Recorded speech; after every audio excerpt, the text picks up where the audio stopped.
I'm Megan Flood, live at the Bryce Jordan Center. It's a big day for Penn State basketball as both teams tip off. As you can see behind me, it is empty out here right now. But come Sunday morning, hundreds of runners will be here. This is Joey Chestnut's 8th mustard belt. He doesn't look like he's slowing down anytime soon. On Coney Island, I'm Megan Flood, CBS 2. With a win against Temple, the Nittany Lions would be bowl eligible. However, as Franklin has said all year, he only cares about the game ahead. The Lady Lions just tipped off at noon against Towson, and the men will take the court at 7 p.m. tonight against Morgan State. As of right now, all 7 Penn State fall sports hold a cumulative record of 31-3-1. Arriving in a chariot and hosting his mustard belt, reigning champ Joey Jaws Chestnut looked ready. With 10 minutes on the clock, Chestnut and the rest of the competitive eaters were ready to down the dogs and buns. Chestnut thought the colder weather might help, but it actually made it more of a challenge. They were sat out in the cold, and they were hard to eat and swallow. But the rain didn't stop the eaters or supporters. I've actually never been here before. This is my first time, but I've always wanted to come here, so we don't care about the rain. The competition was close with 1 minute and 13 seconds left as Chestnut and Matt Stoney were tied. Chestnut had his game plan though. I used to jump a little bit more. Now I'm a little bit older. I try to conserve my energy until the end. I'll jump in the end, try to pack it down at the end. I try to maximize my capacity. In the end, Chestnut finished off 61 dogs and buns to beat Stoney. As it turned out, it was his second victory of the day.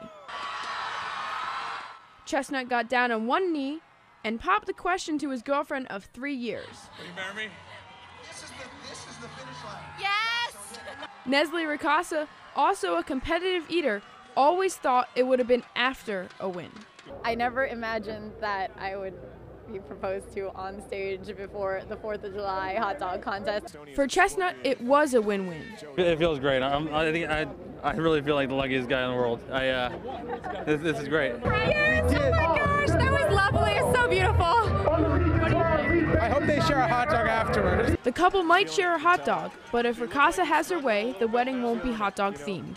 I wouldn't want there to, but I feel like everybody would expect there to be, so it's gonna be good food, I'm sure. For now, the two will celebrate a day to remember. This is Joey Chestnut's 8th mustard belt. He doesn't look like he's slowing down anytime soon. On Coney Island, I'm Megan Flood, CBS 2.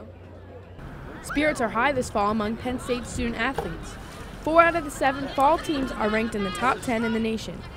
Field hockey and women's soccer are off to their best starts since 2005.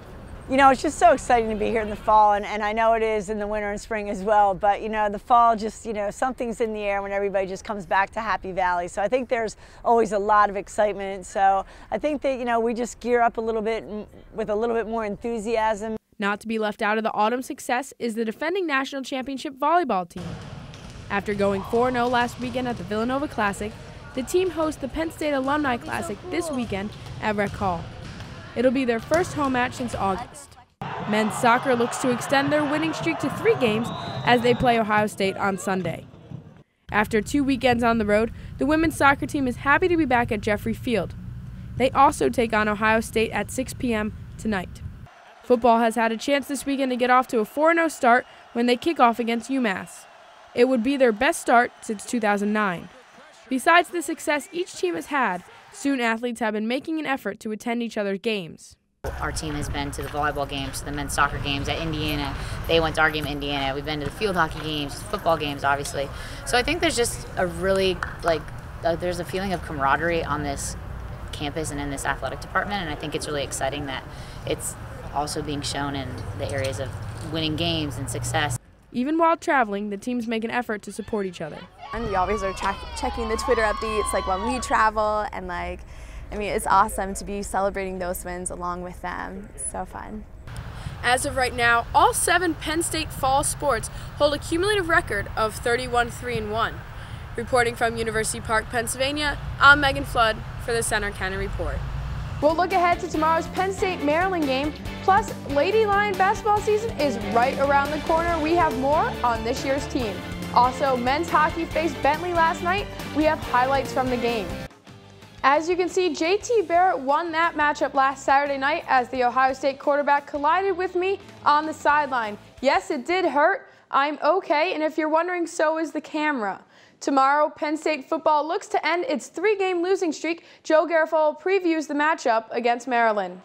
And a quick update on safety Ryan Kaiser. He's recovering in the hospital after another surgery on Wednesday to repair a bowel injury he suffered in practice last week. High football wraps up the regular season tonight against rival Mifflin County at Memorial Field. The Little Lions are 3-6 on the season and on a 4-game losing streak currently.